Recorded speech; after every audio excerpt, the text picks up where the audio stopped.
will start our March 16th Town Council meeting. Johnny, pledge allegiance, please. I pledge allegiance to the flag of the United States of America and to the republic for which it stands, one nation, under God, indivisible, with liberty and justice for all. Thank you.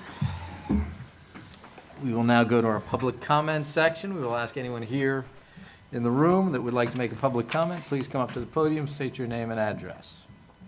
And you are? Tim Kelly, 62 Westview. Thank you. First of all, I want to thank Kathy Blonsky for inviting me to be your dinner speaker this evening. Some of you have lost your sense of humor here after 3 days of budget hearings, but that's okay.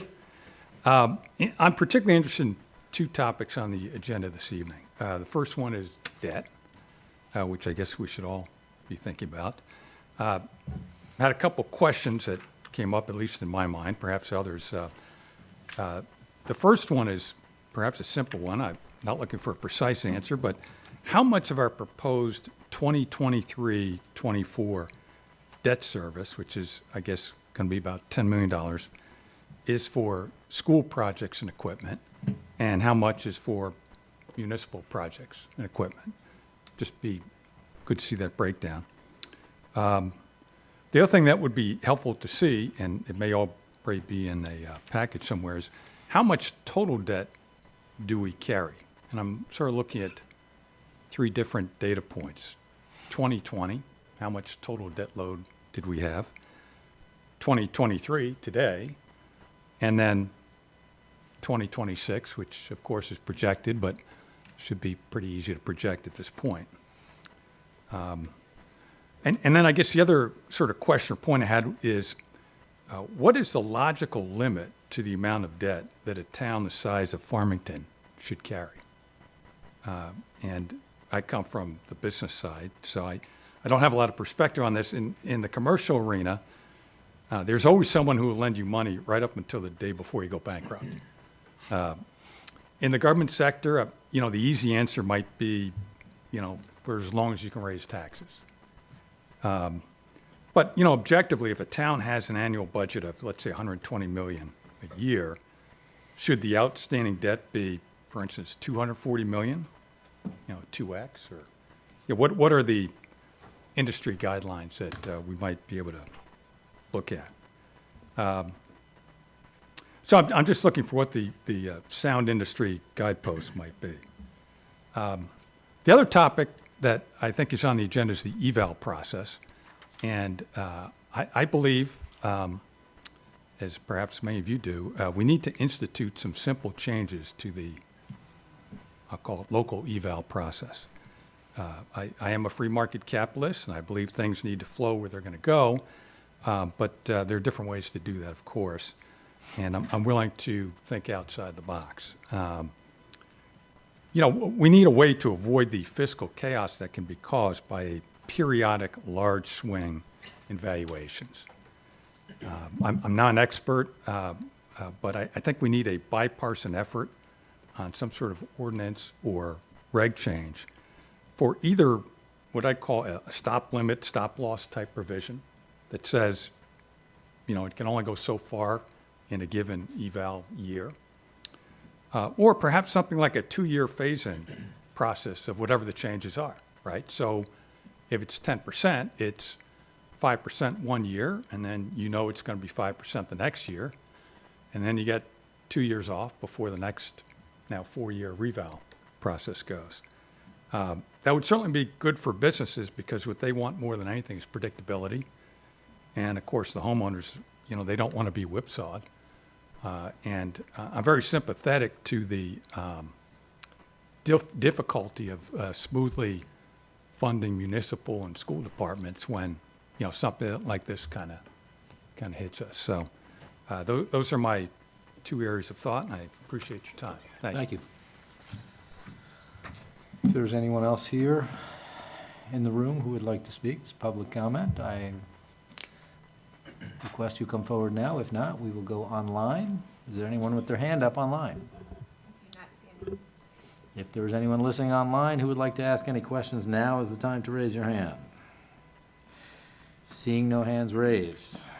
we will move on to item D. I'd like to make a motion to consider and take action on the proposed fiscal year 2023-2024 budget. Second? We have a motion and a second. Kathy? So for tonight, I just thought I'd review the schedule. So we're going to start with the library, and they're here, and we'll start with them. Next, we're going to move to Rose Ponte, and we're going to talk about economic development. From that point, I think that we've gone through the budget once. The thought is that we'd put the tax and budget worksheet on the chart on the screen, and we'd see where we are. And from there, we have then gone through the entire budget once. We'd move on to our Saturday schedule, and we'd first talk about non-tax revenues again. We'd talk about debt service again. We talk about the Board of Education budget, the town budget, and the capital budget. If there's changes or adjustments, that would be the time that we'd start making those types of changes. And then, I'm sorry, I forgot. And then, before we do that, we're going to put it on the board, and then we're going to talk about reval. I'm sorry, I forgot that part. We're going to talk about reval. We're going to show some different examples of the tax impact for different assessments. We're also going to give some examples of what happens when we put a car into the mix. So Joe has, I think, about 50 different examples to try to give a broad range of various values and homes. Once we do that, then we are going to then go back and look at non-tax revenues, debt service, town budget, Board of Education budget, capital, and then the tax rate. And you'd make motions if you were going to make any changes for that. Perfect. So that's where we are, and we'll start with the library. Okay, with that, we'll invite you up to the table here if you like, or if you'd rather speak at the podium, wherever you wish. I'll sit. Table's a little more comfortable, so, Okay. thank you, Terry. I know most of you, but not all of you. My name is Terry Roberts, and I'm the interim library board director, as well as the interim library board chair. That alone tells you a lot about what's been going on at the library if you haven't heard. It's been a very tumultuous year for everybody there. And before I get into any of the things that are going on, I think you all need to know we have one of the prime staff for the library that you could ever have. They have pitched in, they have kept the place going. I'm an interim. They're the librarians. It's a super crowd. You ought to be really proud of them. There are some good things that have been going on at the library, though.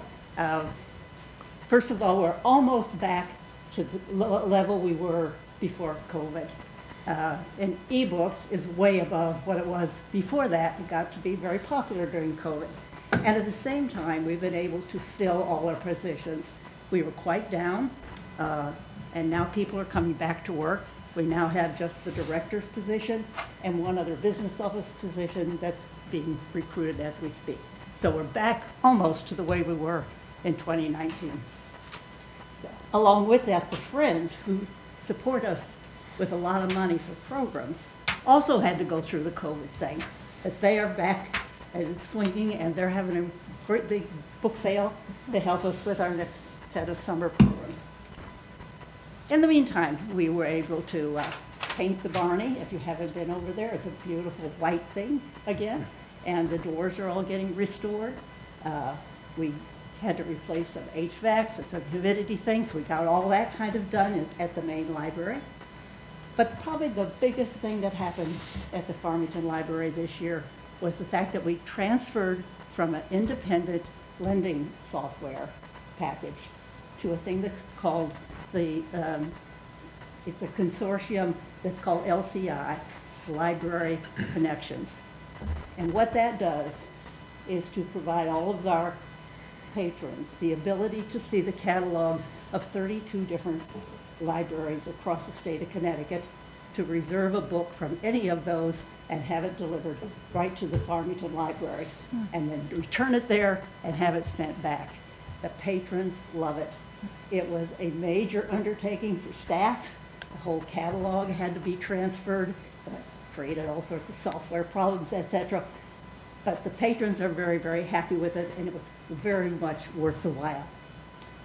In the meantime, between the library board and the FEGLA, which is the overriding parent company for the library, determined that this time, because we have had such problems in the last couple of years with recruiting a director and keeping a director, that we would hire a search firm. The library board interviewed some candidates, and we selected a local person.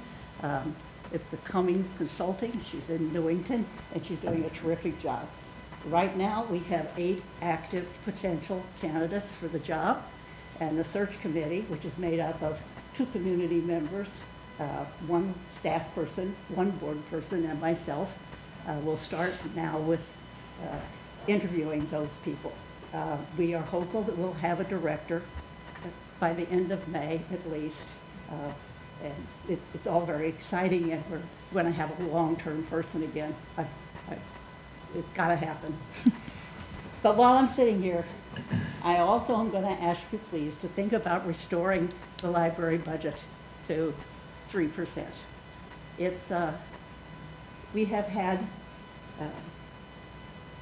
we've had to cut into the materials budget, the building budget, some of our equipment stuff in order to reach the 2%. And then we have had a very substantial unsuspecting kind of a debt that we have to reach, which is going to make it even harder for us to stay within the limits without cutting programs, which is, of course, what we don't want to do. Along with that request, however, I have to tell you that the library board will do what they need to do, but will give all of our staff a 3% increase, simply because they are who they are. So I ask you to consider that. It's $35,000. Doesn't seem like a lot out of a great big budget. To us, it's a lot. If you have any questions about the library, I'd be happy to try and answer them. Great, thank you, Terry. Questions? The library. Ed. Thank you for coming today, and thank you and to everybody on the library board for all the hard work that you do and putting together the great programs that we have at the library. My question is, and I think I remember last year's budget presentation, you guys discussed that you were looking into eliminating late fees, that's something that's trending. Is that something that you've implemented, or are you still exploring it, or what's the No, status? that was implemented last summer. Last summer. Okay, great. Thanks. And are people keeping their books for longer than you anticipated? No. Okay. It's just like the same experience every other library had. There are people who don't bring their books back. Most people bring their books back on time. It's not a big issue at all. Hi, Terry. Thank you for coming. And I know it's been very difficult for you with the outgoing director and you taking over on top of the board and everything else. So thank you very much for all that work. I know that it's a tough budget year for everybody. And having been in some of those library board meetings, I know that you'd put the $35,000 that you're talking about to good use. Given that, I also know that you understand how things are for the town right now and how we're all sort of trying to pitch in to make this budget tighter. I just wanted to highlight some of the things that you guys have done in that board between the search for the new director, which I know you're putting a lot of emphasis on, bringing in the right person, lauding your current staff. Monique is someone who comes to mind, is someone who I know that you've mentioned outright that has put in a lot of work. The work that the people at the library board have done, and then you've also implemented this enormous change that the previous director had put into motion, and then at the same point, there needed to be a change at the top there. So it really, really has been incredibly tough sledding at the library, and I know you've been at the forefront of a lot of that stuff. So I don't have much in the form of a question, but I did want to just recognize how much work the library board has done. And I know that there's more work to be done, and I'm sure you guys will do great there.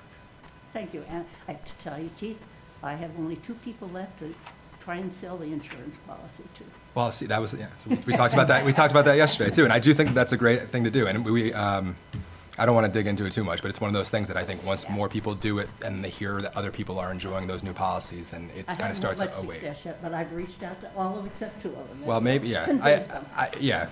Maybe, yeah. You got to incept people. Whoever's on that insurance, have them be on the water cooler just talking about how much they love it, and then people hear it. And, I don't know. But either way, I appreciate you saying that too, because I know it just shows that I know that in that boardroom, you folks are looking for ways to save money. You're not just asking for money and then spending it frivolously. You're trying to find the money in places, and I think the town should recognize it, you know. Thank you. Appreciate it. Other questions or comments for the library? Okay, Terry, I'd like to say thank you also. I know you've stepped up and done a lot more than you expected when you walked in to be the interim chair. So being the interim director certainly added to all of that. I appreciate your concerns about the budget. Throughout the system, we're running into the same thing. The town's actually cut positions out. Services and programs have been cut in the schools and the town too. But I appreciate your thoughts and your questions. Thank you.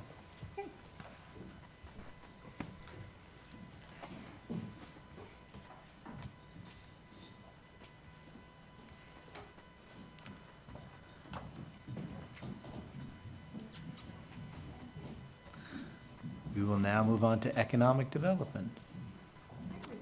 Rose? Everyone knows Rose, our wonderful economic development director. And what we thought, usually what Rose does is kind of do an overview of some of the economic development highlights, and then we left some time for some questions and answers. So take it away, Rose. Thank you. Thanks for the opportunity to be able to tell you a little bit about the business community.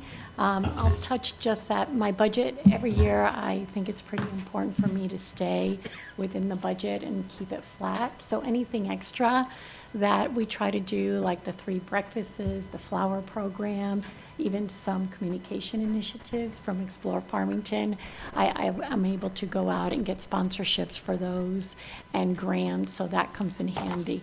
All the line items in my budget are tied to goals that you guys have set and Kathy has set.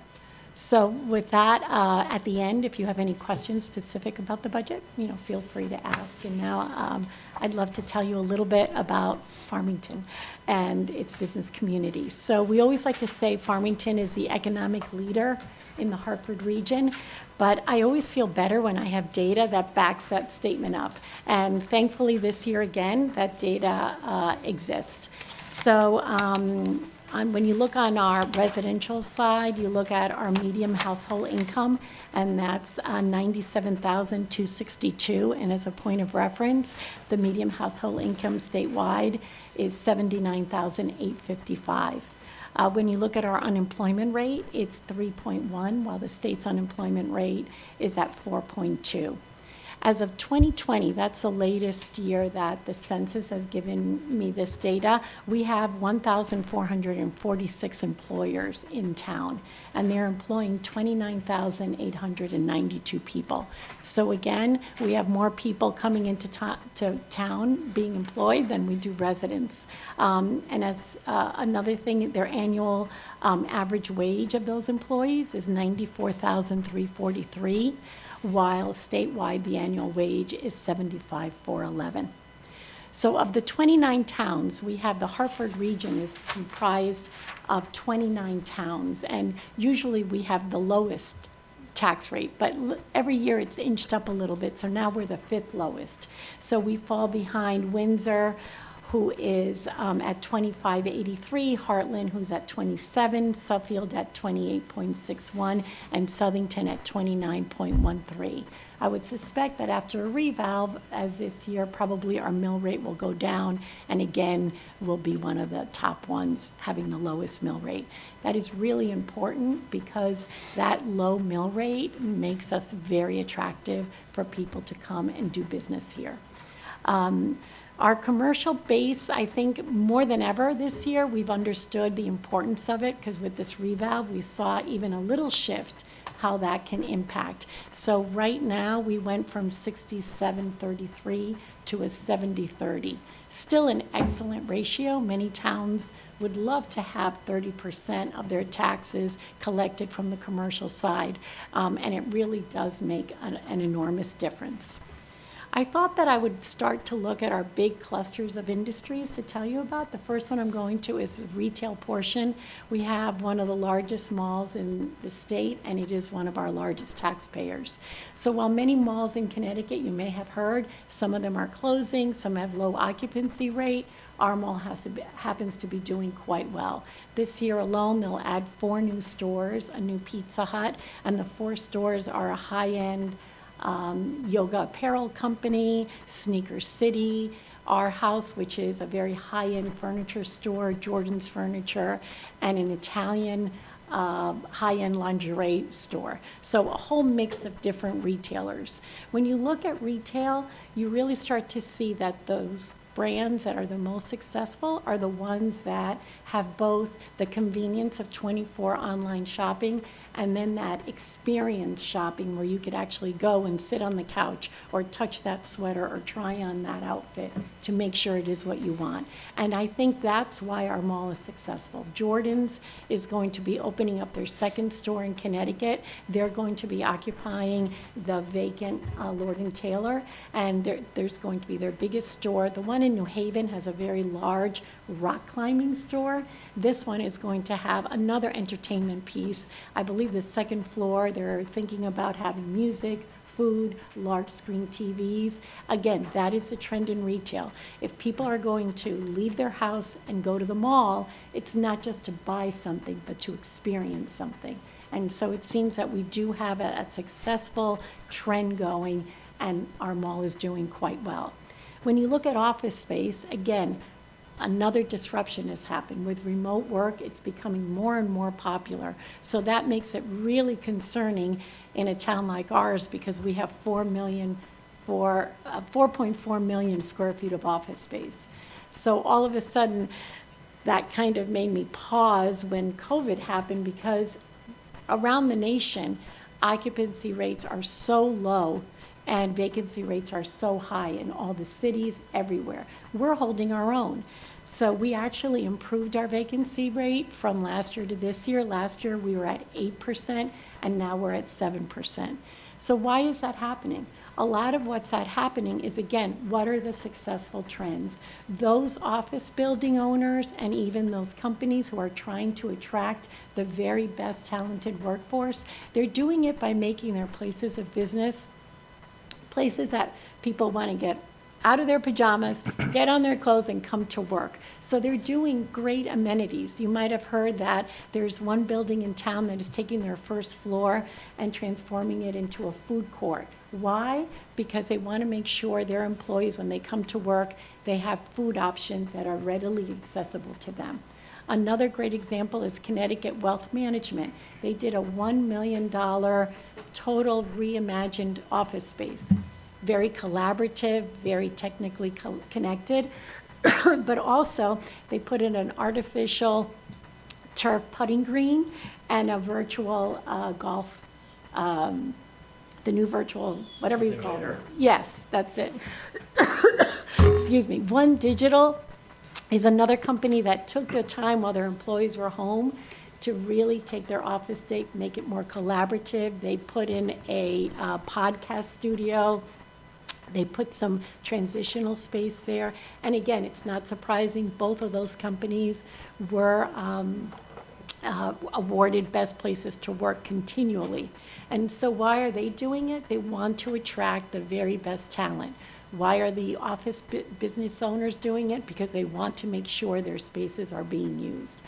But I would suspect that improving office space, while it's a great strategy, I really think it's a strength of our community that makes us so attractive. It's the talented workforce that we have here.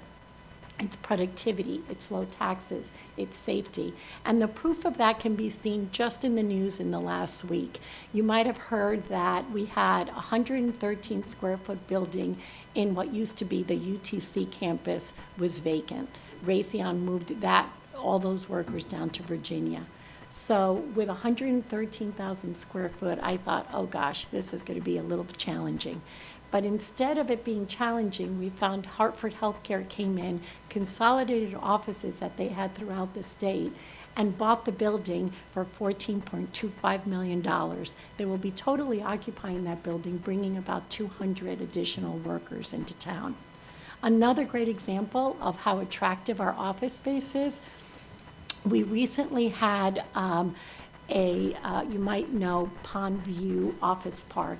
They had been approved originally for 3 large office buildings. They built 2, and the owners of that parcel decided they didn't need a third office space. They were going to propose changing the use and doing a 200 high-end apartment complex. They were approved, and again, showing the strength of the market. Last week, a Fairfield-based developer bought that approval and the 10-acre development site to build those apartments, and they paid $7.8 million to do that. Again, just showing you the strength of this community and the fact that even with the disruption of COVID and the changes in the way people work, our business community is still very, very strong. You can't talk about the business community in Farmington without talking about bioscience. That area of town really pops, not only with UConn Health and the TIP programs, but also Jackson Labs. We've had a number of new practices move into that area. In that corridor, we have 10,000 total employees and thousands of visitors that go just to see doctors there, to get health care. And there's 1.6 million square feet of bioscience/health-related space. And 380,000 square feet of that is all developed by private investors. So that area is one that is flushed with research dollars and quite a bit of economic activity in really just a 2-mile radius. We have 200 million square feet of industrial space, and I can't brag about Farmington without talking about our manufacturers. They continued being productive throughout these last 3 years, are innovative. And some leading examples, Connecticut Spring and Stamping, that is a manufacturer that has been in Farmington for 80 years, family owned, and they were approved to build a 49,000 square foot addition to house some very large manufacturing equipment. We did a groundbreaking last spring, and the building is almost up. Trump last week, you might have seen us in the news. They are doing a fantastic job. They were approved to build a 55,800 square foot building, which is going to house their second smart factory in the U.S. The first one is in Chicago. They chose Farmington to build their second one. It's a $40 million investment. It will add 15 high-paying jobs, and it's a smart factory in that they have a lot of very smart equipment technology, and it's all connected.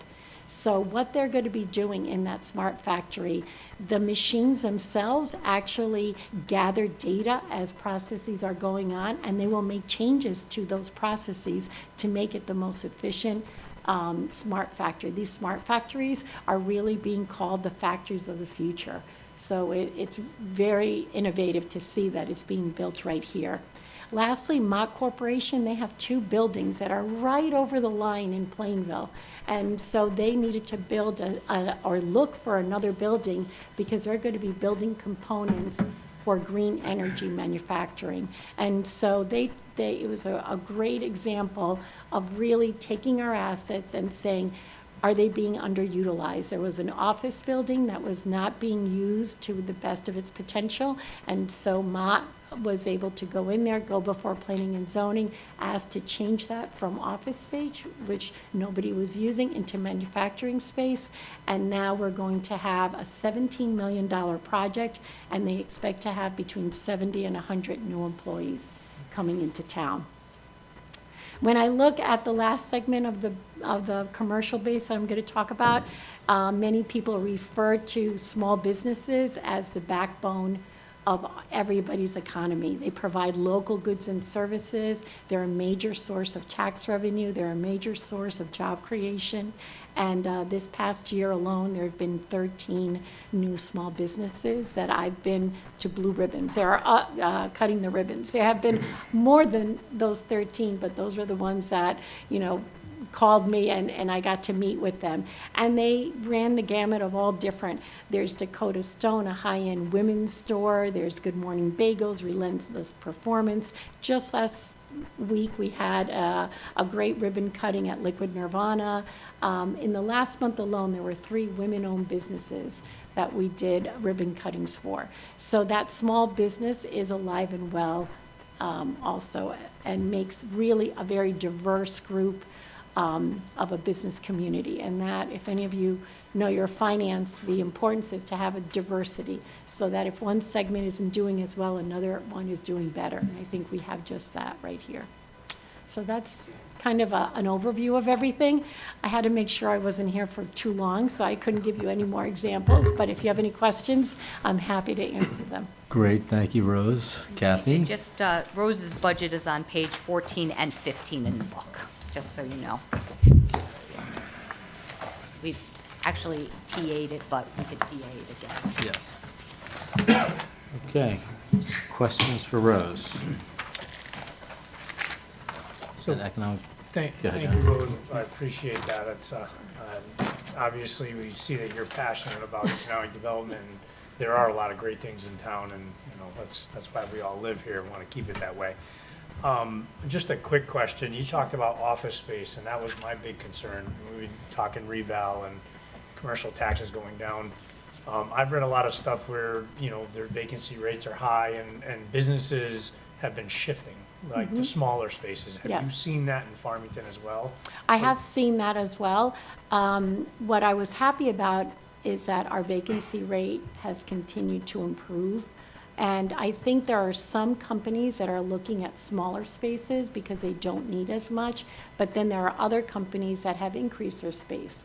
KBE Construction, they're at Batterson Park, and they had the second floor, very traditional cubicles, and I got an invitation to come and see their first floor office space, and I thought, I wonder what this is gonna be. They actually went to a different floor and created a coffee bar so their employees could get a latte in the afternoon. They added more space to entertain their clients. They added a pool table and a ping pong table. So I think what I'm trying to say is businesses, some of them are going smaller. Some of them are using their space differently.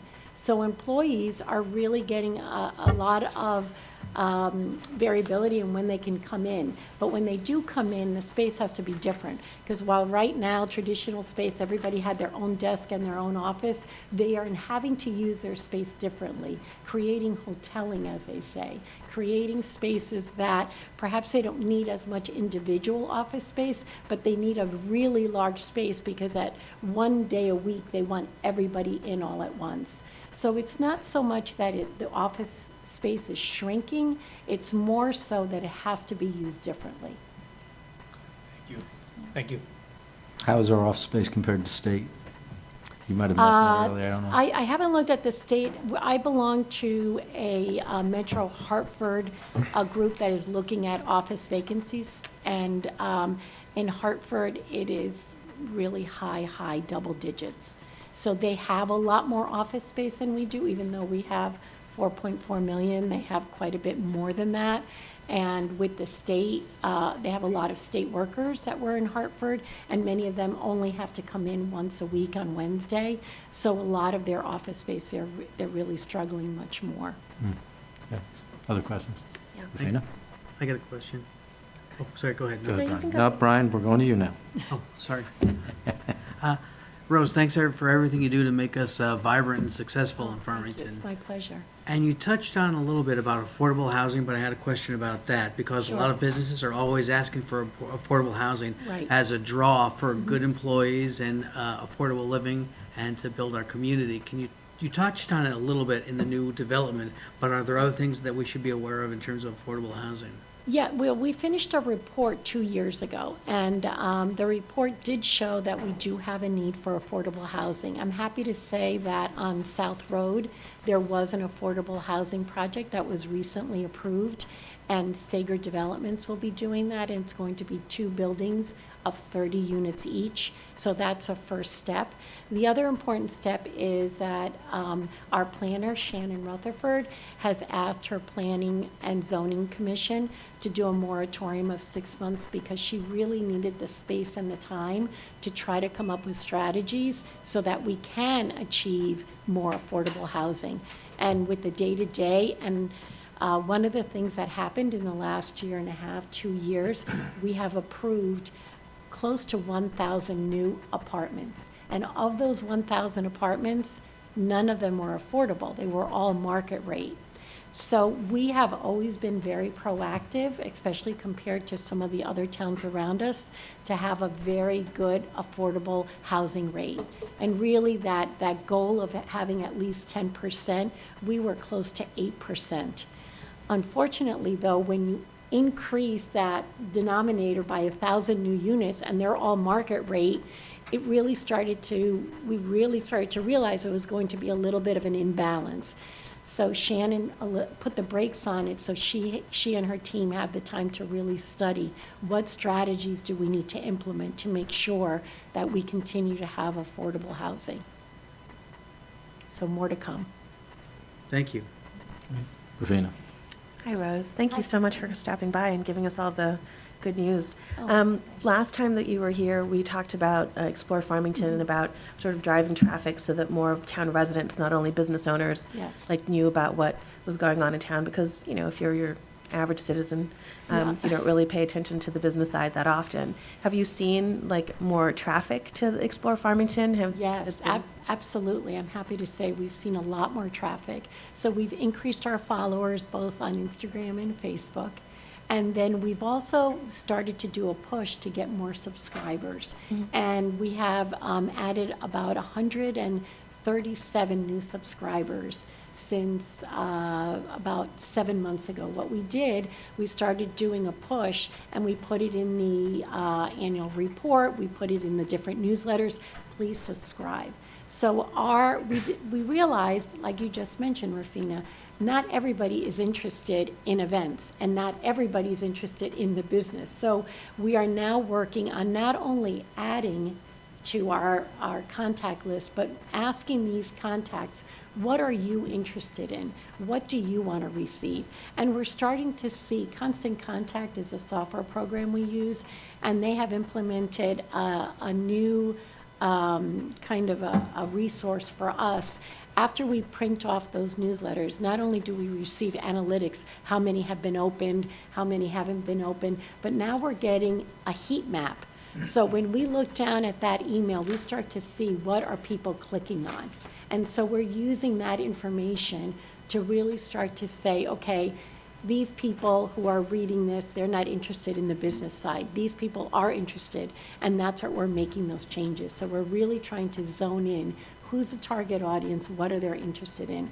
So on Instagram, even though we've been putting a lot on Instagram, we're seeing that when we put it on LinkedIn, like the piece about Trump or the piece about the ribbon cuttings, those get a lot more likes and followers on LinkedIn than they do on Instagram. And businesses still, people still on Facebook, they're doing that. So we're not only trying to grow the list, which we've been successful at, but we're really trying to assure that we're delivering the news that they want to read. Yeah, I think you need to get some kids to do content for you. You know, I'm serious, like some Oh, of the I high school agree. students. Yeah.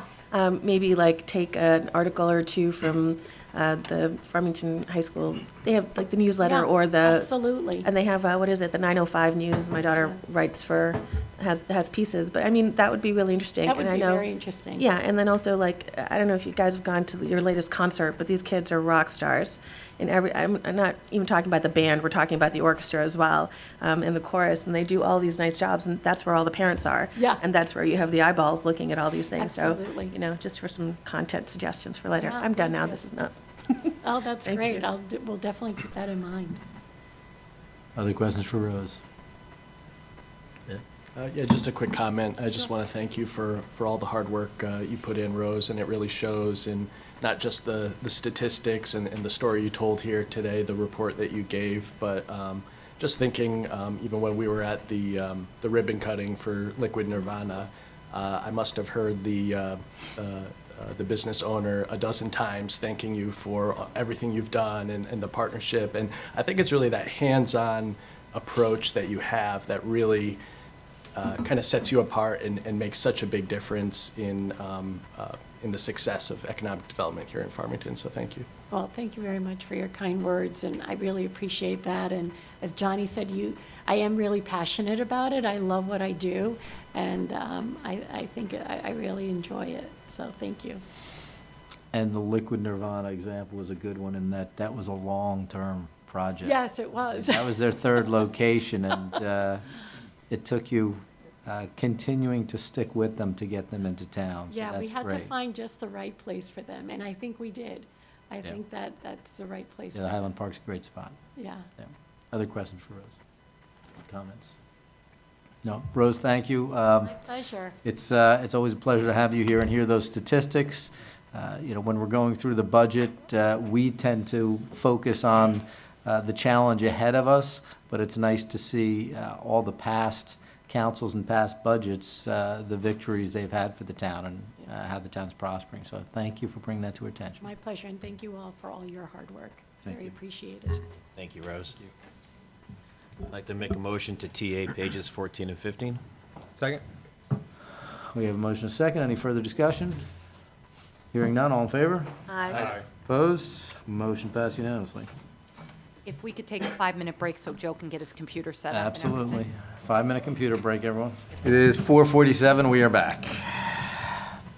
All right, Kathy? so I think we're going to start on the screen with our tax and budget worksheet. And if we go through it, it's where we are right now, and that's also in your book, is that you have the Board of Education at a 2.99 expenditure, the town at 1.99, the debt at 7.07, the capital at a negative 74.23, Board of Ed defined contribution at a 30% for a 0.61% change, for a dollar change of $743,042. Again, about the grand list, we talked about that. We went through the revenues. And right now, where we stand, we have a mill rate of 24.38, which is a reduction percentage change of 16.86%, and it is a 10.50% tax increase. As we talked about a little bit in some of the other meetings, I do think it's important to talk about, Joe was going to kind of do a random, it's not, different values went up at different amounts, and Joe, I think, has about 50 different properties that we looked at. What we thought we could do is kind of look through what their tax increases would be based on the revaluation, and then after that, we added the cars to it, the same group of properties, to see what happens when you add the cars into it. And because the mill rate, just for the public, because the mill rate has gone down, and your cars have stayed constant, so your car tax is going down, and so that will, for many people, it'll help your overall taxes.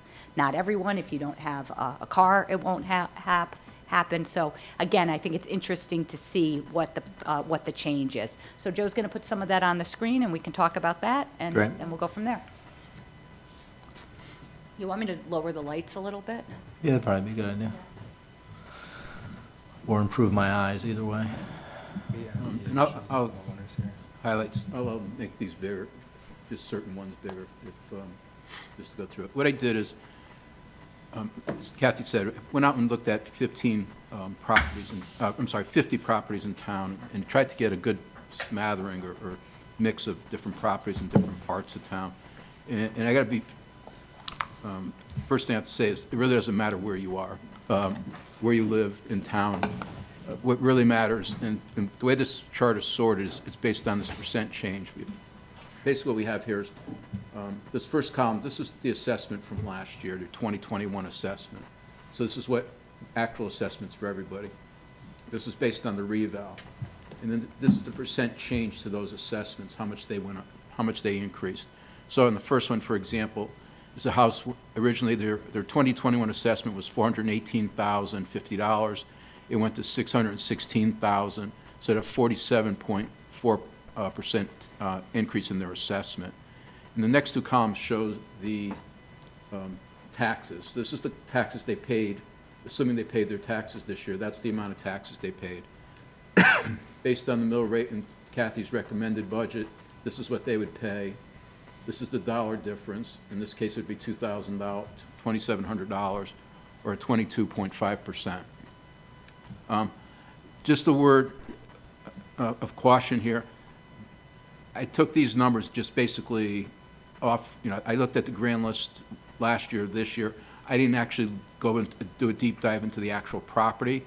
So some of these may have other factors involved in why their assessment changed. For example, somebody could have taken out a building permit. They could have improved their home, they could have unimproved their home. So there may be other factors in here, and I think you could see it on some of them, of that where, you know, their change was kind of strange based on everybody else, that they may have taken out a building permit or not, or made some improvements that also impacted them. So there may be some other factors in there, but let me just explain on the reval. It's based on sales market data, okay? Every 5 years by state law, we have nothing to do with how this is done or when it's done or why it's done, other than the fact that, you know, it's fair and equitable.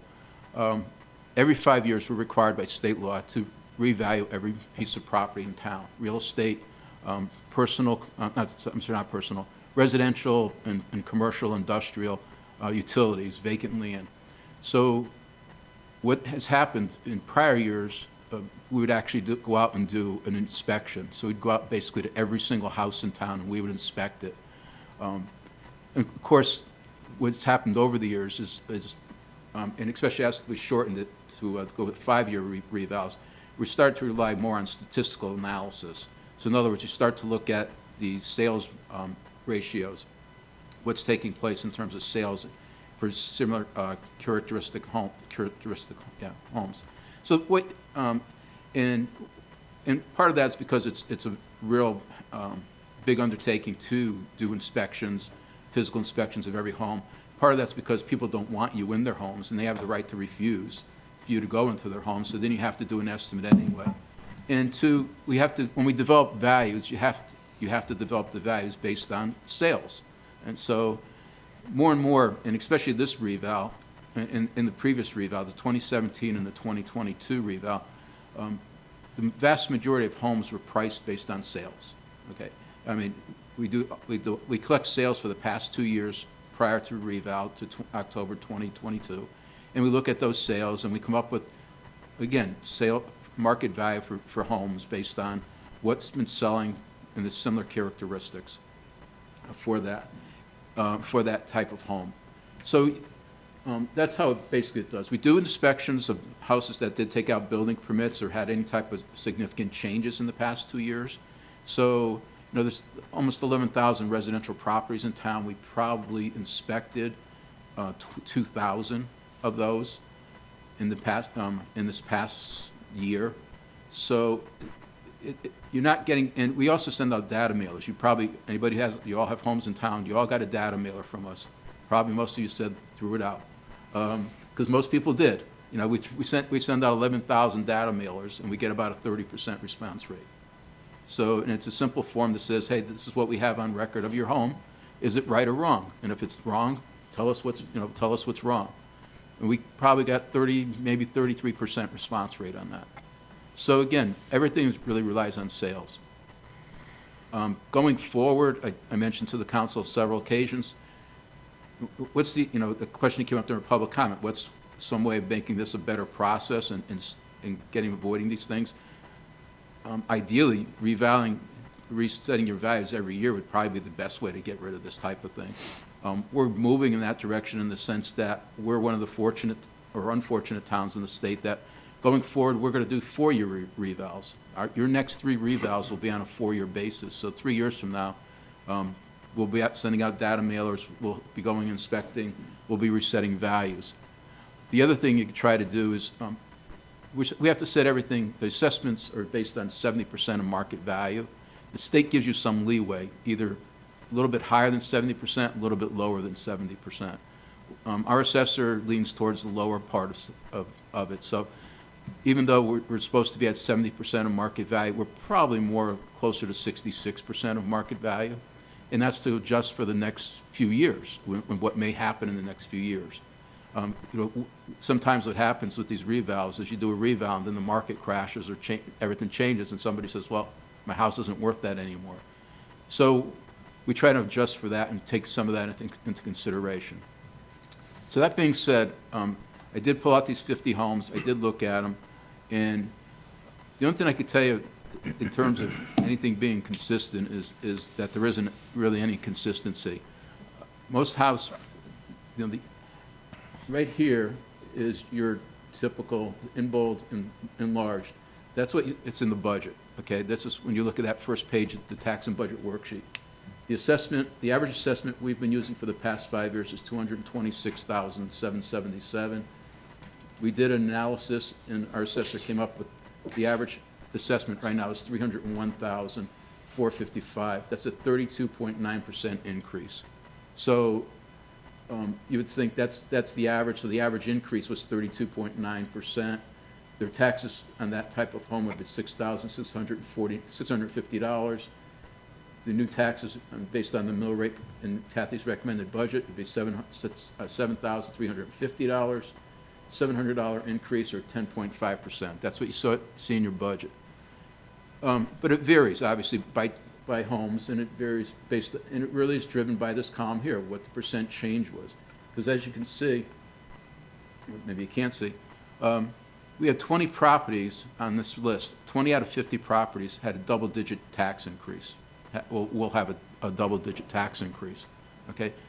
So that ranges from a high of 22.5% for that first property to 10.1% for property. But again, it's not the value of the property. Sometimes you look at it and say, okay, these are the high-end properties, and it's not, because if you look down here, this property was originally valued at $187 and went to $247. It's a 32% increase, and their taxes are going to go up 10.1%. So it's not the value, it's where you started and where you went and where you ended up. It's this here column that's driving your tax increase.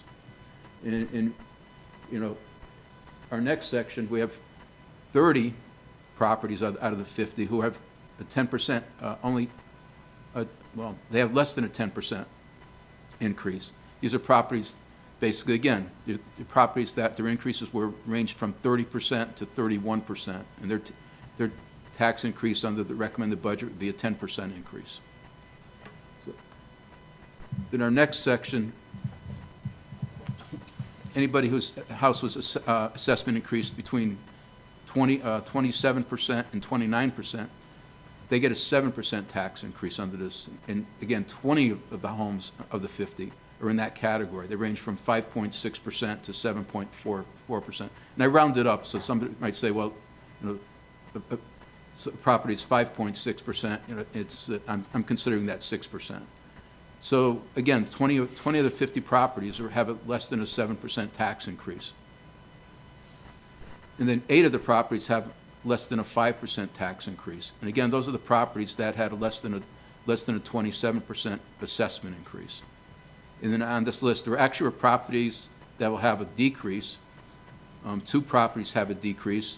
And again, high-end homes, $420,000 original assessment went to $499, 18% increase, 19% increase.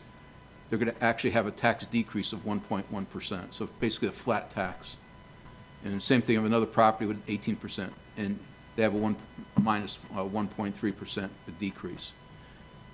Taking those 50 properties, the average assessment in 2021 was $284.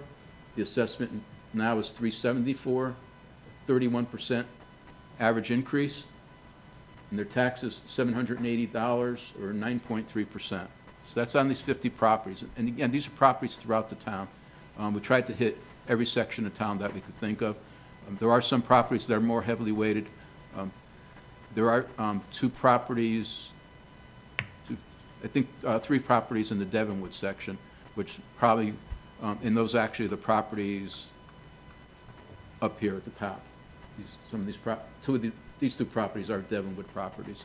So they do skew it a little bit. One of the things that we found, and we talked about it a little bit before, is that when the last reval took place, it seems that high-end homes that were not brand new were not selling that well. And so those values were lower. And so, for instance, the Devonwood properties at that point, they were selling probably lower than what they typically would. And now they are back up to what they used to be a long time ago. So that's why they went they're much higher in their percentages. But it's, again, I remember talking about it the last reval. It was very different because those were high-end, not new homes.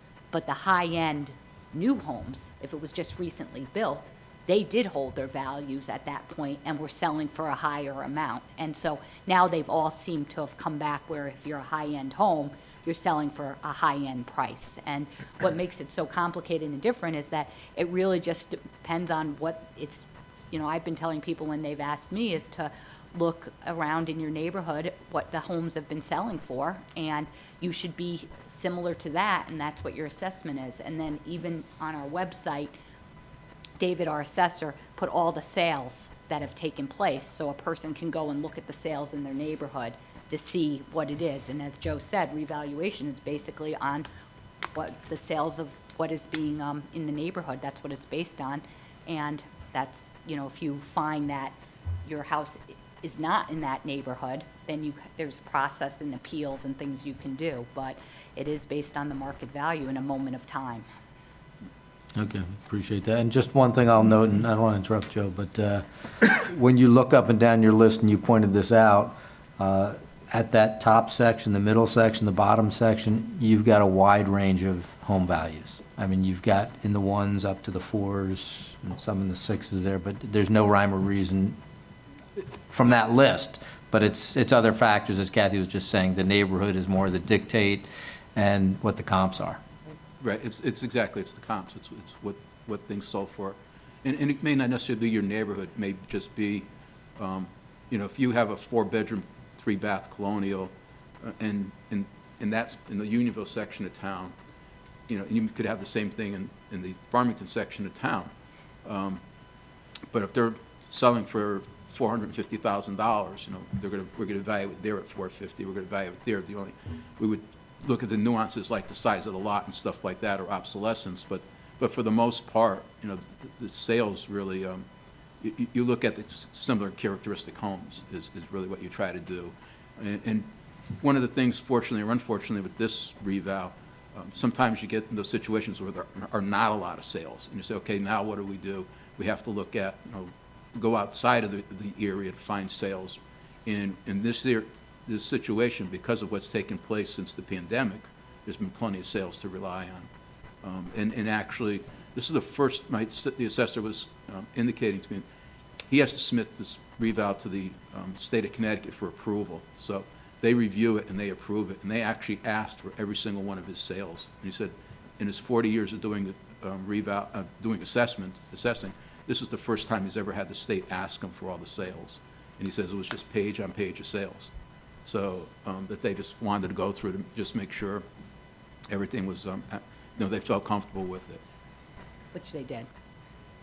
I'm sorry? Which they did. Which they, yes, which they did. Which they did. This chart is the same chart, but now I added in your cars. Okay? And so what this chart does is, we looked at the same properties. We looked to see if they had cars, and if they had cars, I'll make some of these bigger. But if they had cars, I try to get 2 cars if I could. And I'd added the value of both cars together. In some cases, it's only 1 car, but we tried to get at least 1 car, sometimes 2. And I don't want to, you know, say something, but I guess not everybody has cars in Farmington, because we did find some properties or some people who didn't have cars or had some very low assessments on cars. Registered in Maine. You have leasing, and you have like me, like I drive a company truck. Right. And our company's based out of Plainville, so you don't. Right, exactly. So, so that basically is going to skew some of these, but to give you an idea of what it looks like, again, what we have is the taxes, the car tax, and then based on the mill rate of 24.38, we did the taxes, the car tax, and then we have a dollar change and a percent change. So just to give you an idea of what this looks like, in, let me pick, this is our,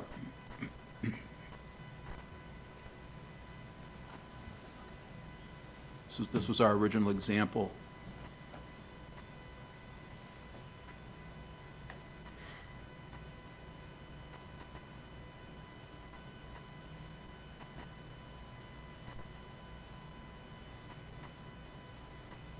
This is our original example that's in your budget book, the 226, the 301, the 32.9% increase. And then remember we said that that property had a 10.5% tax increase. So now you factor in, and this is where we made up cars. I took the average value of the cars, and I came up with 2 cars, total value of the cars, $24,450. Next year, the value of the cars would be $23,243. So based on that, when you net that into with the, what they're going to pay, the increase in taxes plus what they're going to pay for cars, they're actually going to pay in taxes next year $550. Their tax increase is 7.5%. So they went from 10.5% to 7.5% in that situation. What it does is it changes a lot of the statistics in terms, when people do have cars. Before we were talking about 20 taxpayers with double-digit tax increases. Now we're talking about 11 taxpayers with double-digit tax increases when you factor in the cars. Before we were talking about well, I guess that, now you're going to have 17 taxpayers with less than a 5% tax increase, okay? Because of the value of the cars, because of their homes, the reduction in the car tax, their taxes are now going to, 17 taxpayers have a less than a 5% tax increase, and the 3 taxpayers still have the tax decrease. On the averages, we still have the 284, the 373, the 31% increase. We add in the cars, and before we were talking about a 9.3% tax increase. Now we're talking about a 6.93% tax increase.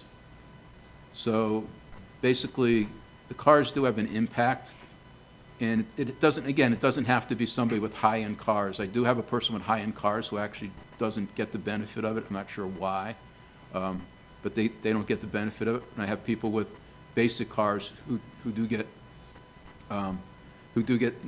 the benefit of the reduction in the car tax that offsets part of the increase in the house tax.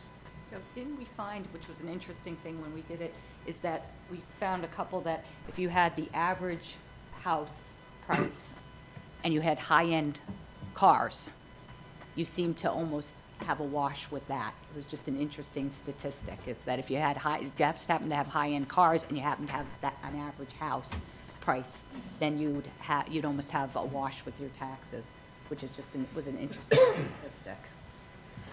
Yeah, one of the, like, there's one here that,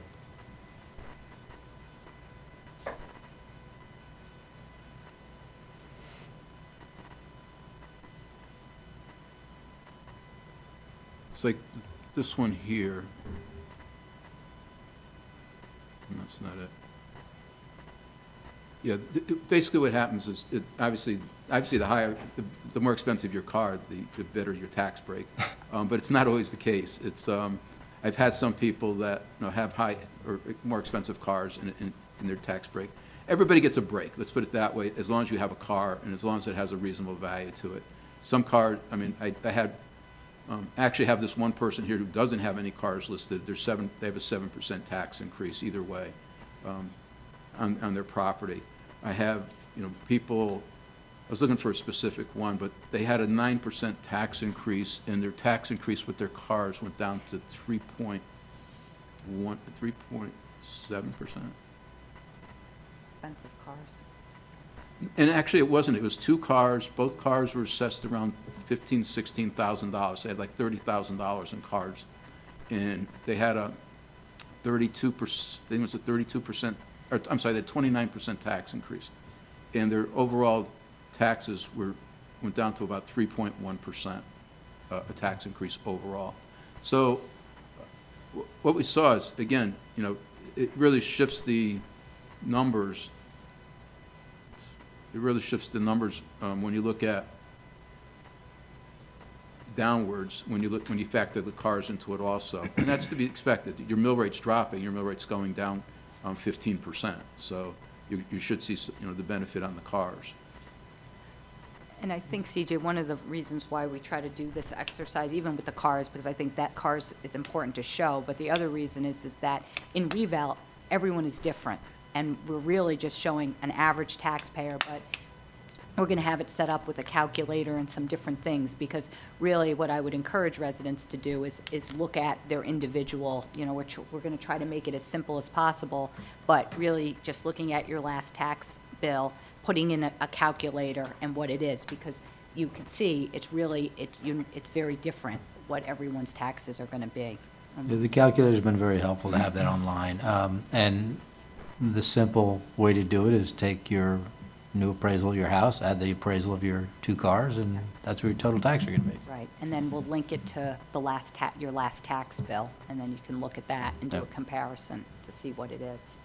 Good. Yeah, so like I was saying, this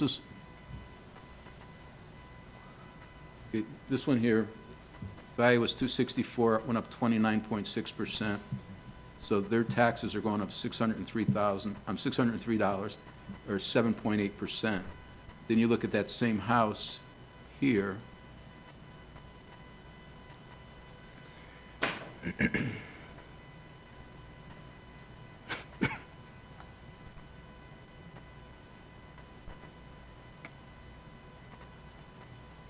And that was a 4.1% when you factor in the cars.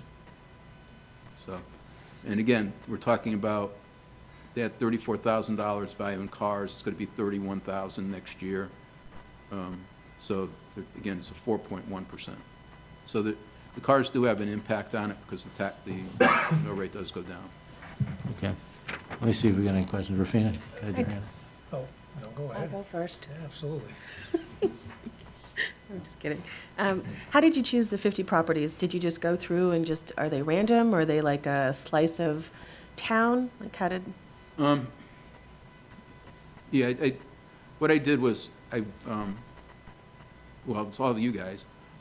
So it's anybody basically in this room, who owns property in town is on this list. I found mine. Basically, what I did is I went through the boards and commission booklet, and I took out 50 properties, and tried to represent, that represented different sections of town, different assessed values, or different, different styles, different assessed values. I wanted to get condos in there, I wanted to get homes in there, I wanted to get, so basically, and I just wanted to get different locations in town in there. So, that's really what we did, is just went through and I cherry-picked off the board and commission list. Plus, I also took some town employees. There are some town employees on here also. Okay. I took some of their properties and their cars. Some people who I know have, who would be more typical, somebody who has a home in town. It's not in Devonwood. It's, what I really tried to do is get stuff like the Highlands. The Highlands is representative of the town, really. So if I was looking for people who had, that type of property and at least 2 cars. Okay, thank you. One other question. I know you said there was the mailer that was sent out that most of us did not pay attention to, and that there was a procedure in place for disputing or saying, hey, I know you think it's whatever, $500,000, but my home is really worth $400,000. Is that process ongoing? So if somebody, for example, gets their bill, is it like what happens now? So if somebody gets a bill, for example, and they're like, oh my goodness, this is not what I truly believe my property is worth, is there recourse? So the process was, you received the second mailing from us, and the second mailing was a notice saying that your assessment had changed. And it basically said, this was your old assessment, this is your new assessment. If you have any questions or any concerns, please call this number, make an appointment to talk to the reval people. And that took place during the month of December into January. So they took appointments. They were phone appointments. They basically talked to everybody on the phone who wanted to make an appointment to go over their assessment, raise your concerns, point out if there was anything wrong with your property record card, that type of thing.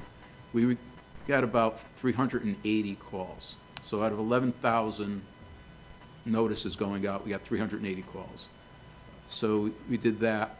Then after that, the grant list is settled, it's finished, it's finalized for January 31st.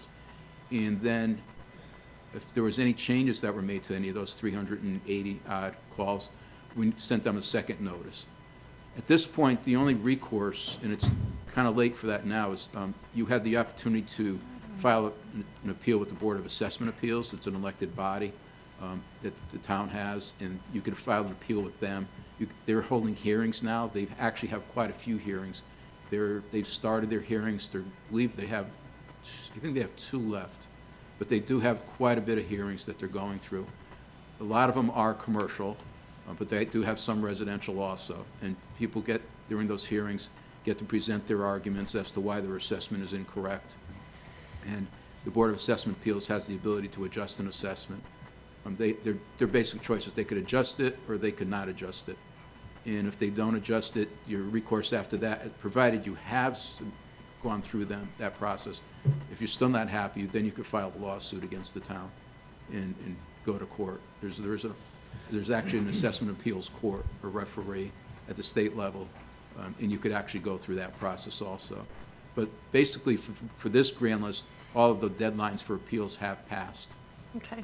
One last question. I don't want to monopolize the conversation, but if there is somebody on the list and they get there was a home that was, I don't know, $180-something thousand, and whatever, if there was a significant bump up and that homeowner could not, for whatever reason, pay the taxes, is there anything that we do as the town that allows them to maybe do longer installments, or are there programs in place, for example, for folks who can't? Yeah, before I answer that, just let me also point out, these are your assessments. That doesn't necessarily mean I did not apply any credits. Now, for example, there are elderly tax credits, there's veteran tax credits, there's firefighter tax credits.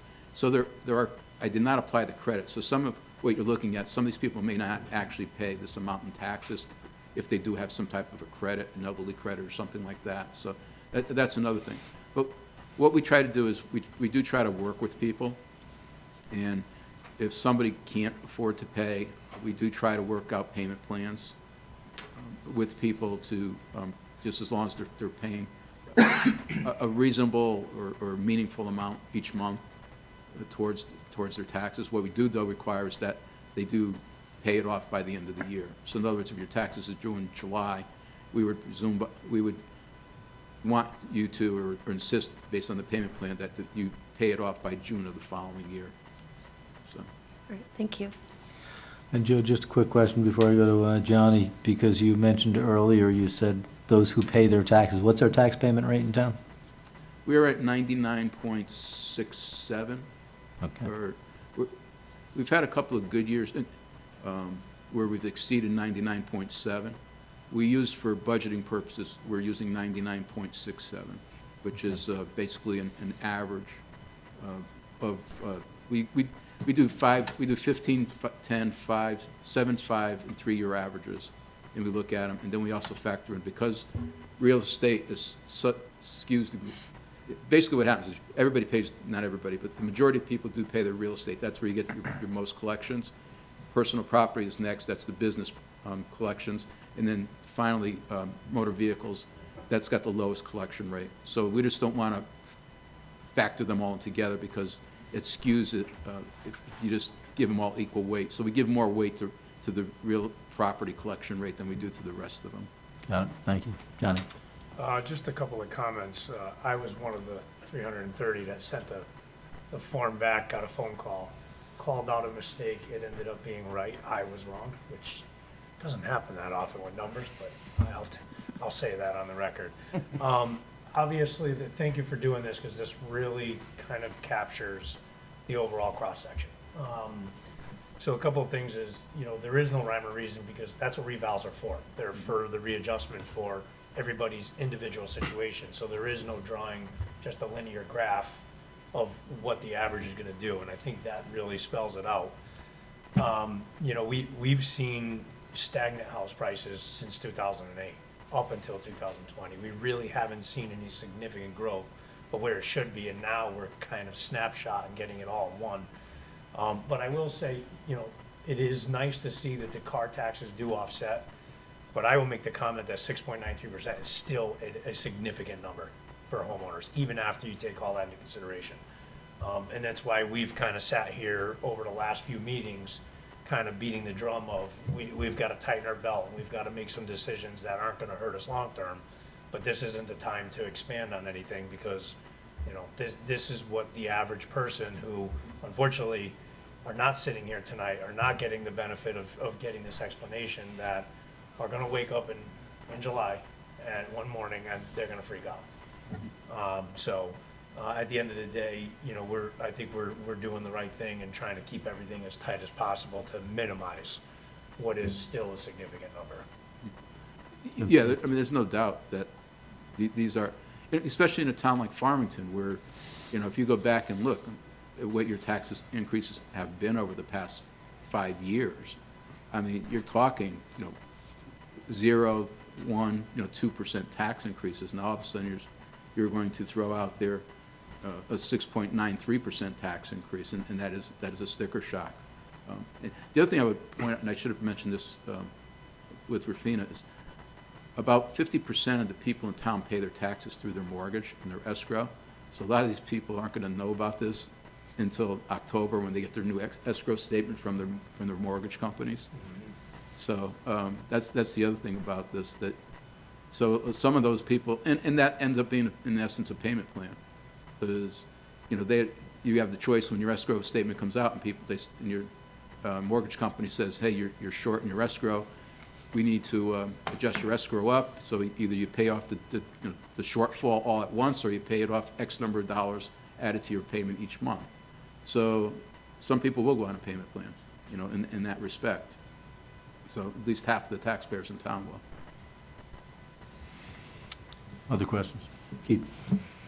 I was just going to echo what Johnny said, which is, thank you for doing this. To put a face to some of this stuff, I did see my property. I was like 2 above your example, and I was exactly what you said. I had an increase in my assessment. My projected before my automobile was, I think I said 11.1%, or it was 11%.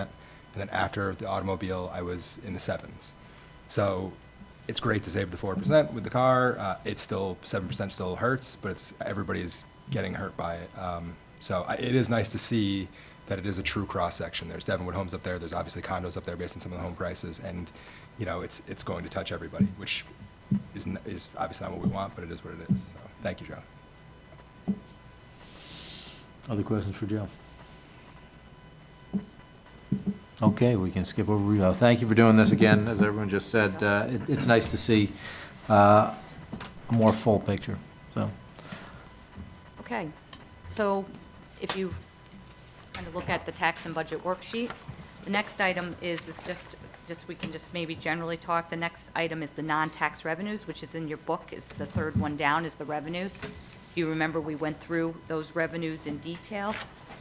It's the other property tax, the license and permits, the fines and penalties, the interest, the grants, the service charges, other Westridge contribution, and the fund balance.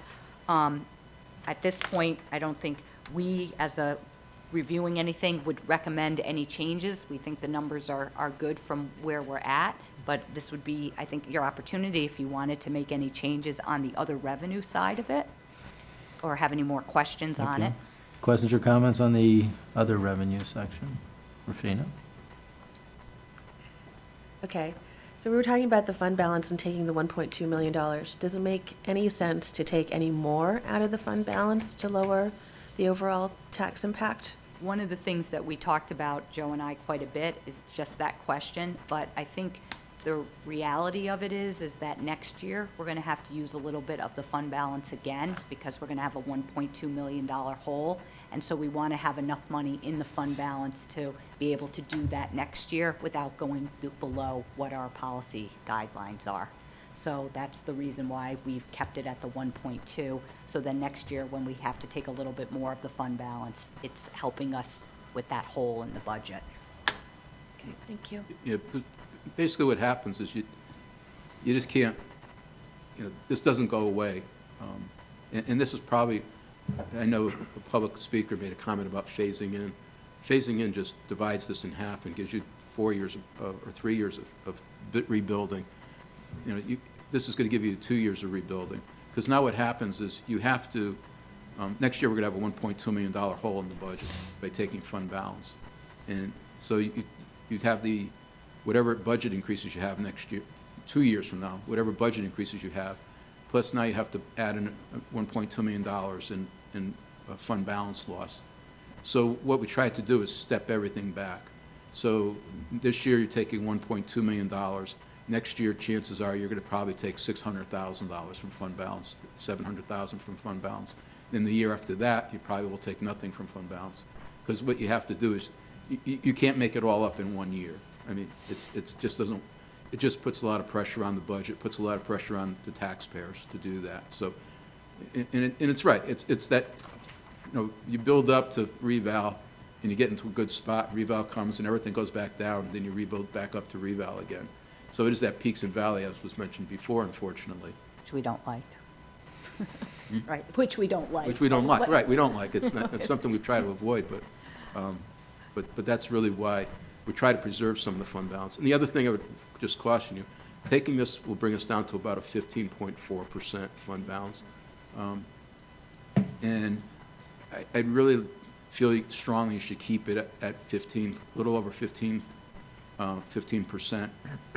We're going into the heavy bonding in the next, if, just with the high school alone, we're doing a bond sale, I think in May now. We're going to do a bond sale this year. In the next couple of months, we're going to do a bond sale. We're probably going to do another bond sale if that high school keeps going the way it's going. Less than a year from now, we'll do another bond sale. So, and then if the 1928 building goes, the year after that, you'll be doing another substantial bond sale. So we're going to be going to the rating agencies 3 times probably in the next 18, 19 months. And I think we need to keep showing them that we do have some stability, especially in the fund balance. And even if we don't rebuild it right away, at least saying we are still above 15% will help us a lot with our credit rating. And I just point out, the town of West Hartford just lost their rating. They were AAA. They're now a AA with Moody's because, one of the big questions or concerns of Moody's was the reliance on just pulling from fund balance all the time. And not the reserve. Their fund balance was below 10%. Thank you for the explanation. And just sort of adding to what you were saying, because we've discussed at some of our previous meetings, the potential to phase in, and I think what we came back with was first West Hartford phased in, and it's been a nightmare for them trying to explain to the public, and you've got 2 years of going through this process. We circled over to taking something out of the fund balance to try and smooth the transition a little bit more for the public without all the massive confusion of them saying 2 years in a row, I've just been reevaluated, why is that going on, and explain it to me again. And since we're not adding bodies to the town hall, it's going to be hard to answer those phone calls if that happens.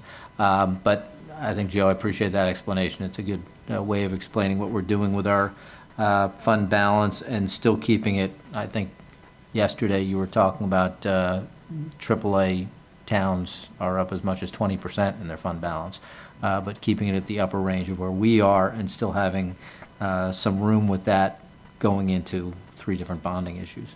So other questions for Joe? Keith? When was the last time we pulled from the fund balance? I'm sorry? Do you know when was the last time we pulled from the fund balance? A while. A long Yeah, time, right? Yeah. it was in 2018. 2018, okay. We pulled, I think it was $700,000, and it was for the high school project. We pulled money to start the study and start the process for the high school project. Yeah. We were fortunate that year, I'd have to go back and confirm this, but I believe we were fortunate that year that we actually did not use it. Because we budgeted for it, but because our revenues came in so favorable and our expenditures came in favorable that year, we actually did not have to use most of it, or if any of it. Right, and Joe, correct me, but when we did that, I don't think we used it as a revenue fund, right? No, we did. We did do it that Yeah. way, okay. Yeah, we did it twice that year, actually. What we did is we budgeted, I think it was $700,000 in the actual budget itself, and then at some point, we went back and took another, I think, $100,000. Okay, Yeah. yeah. Yeah, and I know it's something that CJ hit on early in the budget process. It's just not something that we are in a habit of doing as a town to pull from the fund balance. So I think just for residents too, it's a big deal that we're really trying to keep this as under control as possible by using that fund balance. Yeah, and if you may remember in my narrative, really in our policy, it says for like an real economic downturn or a type Yeah. of an emergency. And I think we had, to my knowledge, I mean, that was a very specific reason, the high school, we did it. We have not done it like this to help balance the tax rate out in many, many years. And with the reason, because we've been saving it. We've been trying to bump it up because at one time, I lose track of time, we were at lower than the 10%. And then we really it was a conscious effort to not use it, balance, and keep on building it up for this type of a situation. And then Joe, knowing that you don't have a crystal ball, but your best guess is using this fund balance money, having some for next year as well, we can get right back onto our path of being very tight with that money and going back to our old best practices. Do you feel comfortable with that? Yeah, again, what I tried to do is, play it for, I hate to use this analogy, it's kind of like playing billiards. Go on. The whole process.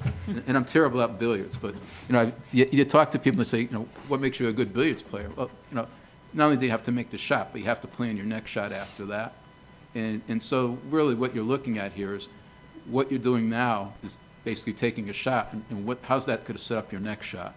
So when you take $1.2 million out of fund balance now, we had to look at, okay, what does that do to next, and by next year I mean actually 2 years out, what does that do 2 years out? And how do you recover from that, and what is an impact? So, I feel taking the 1.2 is okay to do.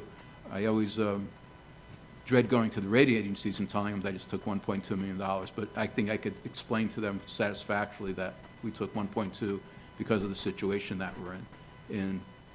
And I don't think there's going to be a lot of ramification from that, other than probably a little slap on the hand. But I think, this sets us up okay for going forward. Great, thank you. Other questions on the other revenue stream? Okay, if not, Joe? Okay, so then the next one that you talk about would be the debt service budget, and that's on the front page again. We talked about that in detail yesterday. It's an increase of $658,087, 7.07, and Joe went through what that debt was being used for. We're not making any recommendations at this point in time to change that number, but this would be your opportunity if you thought that you would want to change it or if you have any questions on it. Questions on the debt service? Okay, I'll ask the question because it was brought up earlier.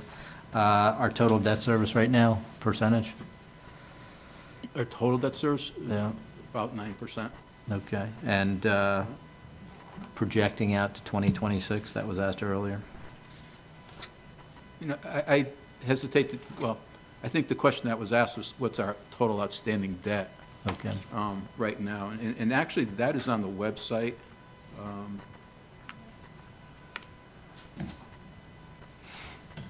Debt service, you'd only have to guess what the interest rates are going to be doing. I don't know what the problem with that is. Well, it's, I hate to say it, but it really depends on when you issue. Last week would have been a great day, last week? No, not last week. 2 weeks ago would have been a great day to issue.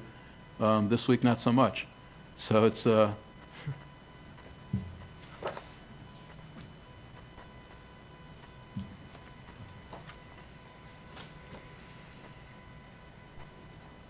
the town's annual financial report. You guys will be getting a copy of it. It's sitting on my desk, actually. You'll have your auditors come in at some point, and they will present this to you.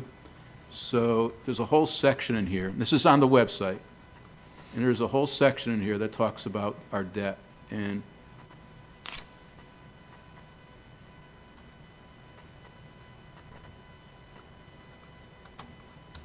while Joe's doing that, one of the things I'd be more than happy to send to Mr. Kelly is that we do have a debt service policy. Great. And it does have a lot of the information that he asked about, so I can email that to him. Perfect. Our policy, it shows what range we're supposed to be in, what we do, how we handle our debt, and things of that nature. Perfect. Yeah. see if I can find it.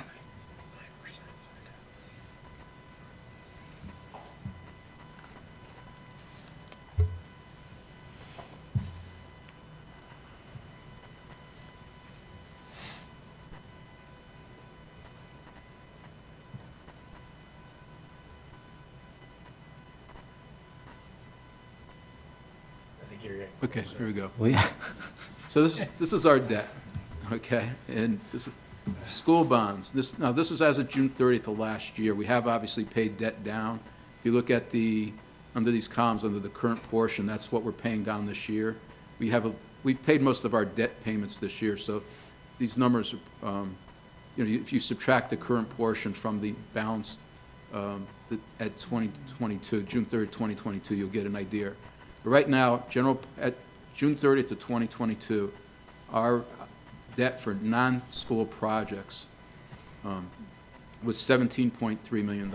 That's this number right there. That was just roads, buildings, everything except for school. School bonds, $45 million. That included the first bond issuance for the high school. That's at $38,315,000. We did make our first debt service payment, so that number's actually down a little bit. But that was $45 million. So our total debt at June 30th of 2022 was $63 million. That was our outstanding debt, our principal. We still have the notes, $42 million in notes outstanding. That's energy projects, the Clean Water Fund loans. So basically, our total debt at that point, bonds and notes, is $105 million. great, thank you. Any other questions on debt? Okay, I think the next item that we wanted to talk about is the Board of Education budget. So the Board of Education budget is in your book. As you can see, it's a 76,674,261 at a 2.99% increase. This would be your opportunity if you wanted to make any changes to the Board of Education budget. and what does that look like with the 2% that the Board of Education said they could achieve? So, this would be your tax and budget worksheet, town council's proposed. If you went to a 2% board budget, their budget would be $75,937,222. There is another adjustment, but I'll get to that later. So what that does is it brings you to a 9.75% tax increase. It makes the mill rate goes to, from 24.38, you go to 24, I can make that bigger. You go to 24.21. It's a 5.11 mil reduction, a 17.43% mil reduction. And for the average home, it's 9.75%, Excluding cars. excluding cars. Would you like to see it with cars? Yes. Of course, yes, please.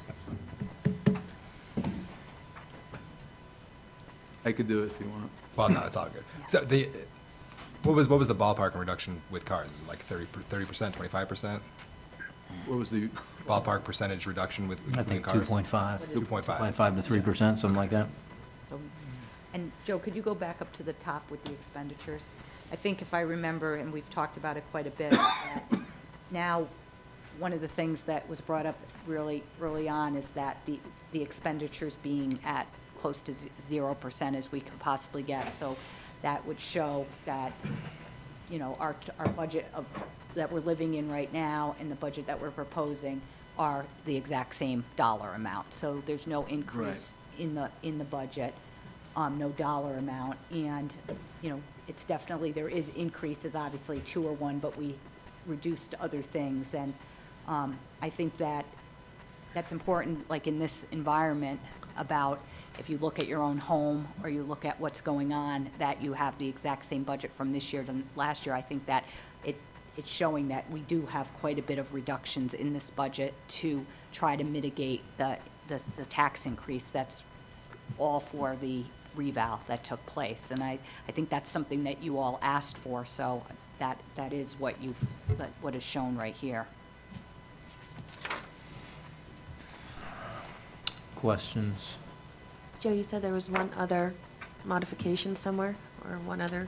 Town side. It's on the yeah, top side. I would do, if you did any reductions to the board budget, and then I'm gonna, Talk about the town next. Oh, gotcha. yeah, just to make a minor reduction to the town, just for this See the zero here? Yes. Just to make that zero, you would need to do a minor reduction to the town budget. Okay. Okay, any questions on the Board of Education budget at the 2%? Then I'd like to make a motion, please. I'd like to set the Board of Education budget for fiscal year 23-24 at $75,937,222, an increase of $1,488,965, or 2% over the current year budget. Second. I have a motion and a second. Any further discussion? Seeing none, all in favor? Aye. Aye. Opposed? Motion passed unanimously. The next item would be the town side of the budget. And as you can see on my budget, it was a 1.99% increase. As Joe was saying, to get down, there was a small, Well, sorry. I'm sorry, no, go ahead.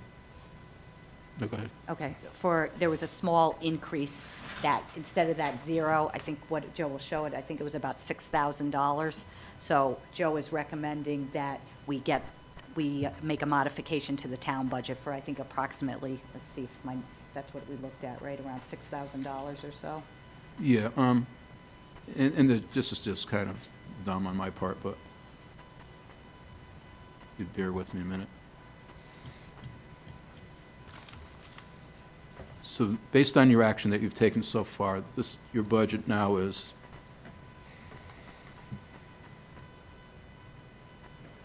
now your budget right now is $121,272,236, which is $6,003 higher than the current year budget. Dollar-wise, percentage-wise, it's a 0% increase. Dollar-wise, it's $6,000 higher. Like I said, We kind of felt that we'd Hi, like like to have it as a, I'd go with 6,005, then we got a lower budget. You could do that too. But basically what I was going to suggest is that you cut $6,003 from the central office telephone account in the finance department, and that will bring the budget back to the exact number it is this year. Of course, you want to get greedy, you could add an extra couple of bucks to it. So we won't pay our telephone bill? well, yes. In the finance department, that means Joe doesn't have to take any phone calls. You're smart, Joe. Now I have a reason not to answer the phone. Questions or comments on the 6,000? So, is $6,003?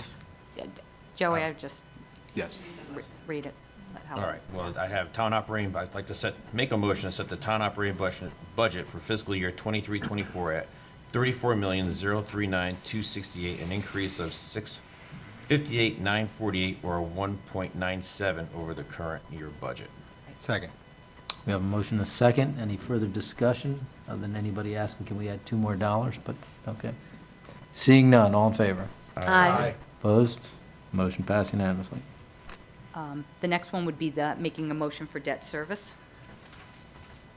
I'd like to make the motion to set the debt service budget for fiscal year 23-24, $9,964,743, an increase of $658,087, or 7.07% over the current year budget. Second. We have a motion and a second. Any discussion? Seeing none, all in favor? Aye. Opposed? Motion passed unanimously. I'd like to make a motion to set the capital improvement budget for fiscal year 23-24 at $1 million, a decrease of $2,881,000, or 74.23% over the current budget. Second. We have a motion and a second. Any discussion? Seeing none, all in favor? Aye. Opposed? Motion passed unanimously. I'd like to make a motion to set the fiscal year 23-24 Board of Ed defined contribution budget at $325,000, an increase of $75,000, or 30% over the current year budget. Second. We have a motion and a second. Any discussion? Seeing none, all in favor? Aye. Opposed? Motion passed unanimously. So that's the expenditure part with your motions, and then what we do now is we do a final motion, and maybe just go down to go on the screen to the tax increase too, so you see that. So again, based on the actions you've just taken, the mill rate would go to 24.21. It's a 5.1 mil reduction, 17.4%. and the tax increase would be 9.75%.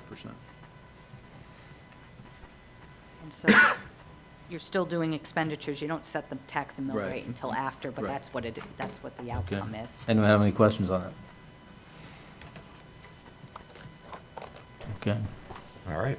I'd like to make a motion to set the Town of Farmington fiscal year 23-24 budget for the Board of Education at $75,937,222, or a 2% increase above the fiscal year 22-23 budget, and the town operating budget at $34,039,268, or a 1.97 increase above the fiscal year 22-23 budget, and the debt service budget at $9,964,743, or a 7.07 increase above the fiscal year 22-23 budget, and the capital improvement budget at $1 million, or a 74.23 decrease over the fiscal year 22-23 budget, and the Board of Ed defined contribution budget at $325,000, or a 30% increase above fiscal year 23-24 budget, resulting in a total appropriation for fiscal year 23-24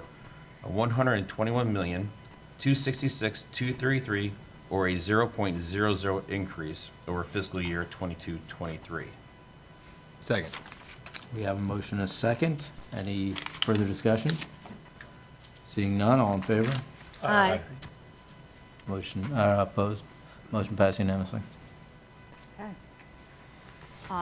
Next item we have tonight is the warning.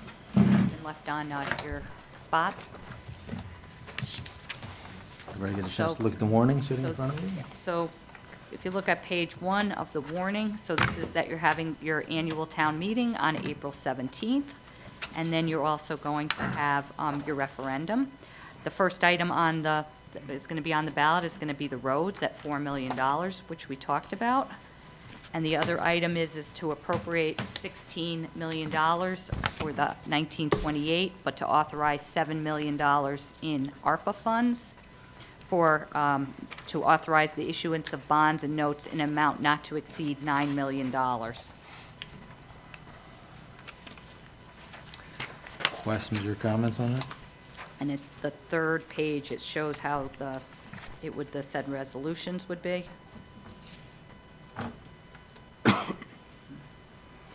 Can we take a 2-minute?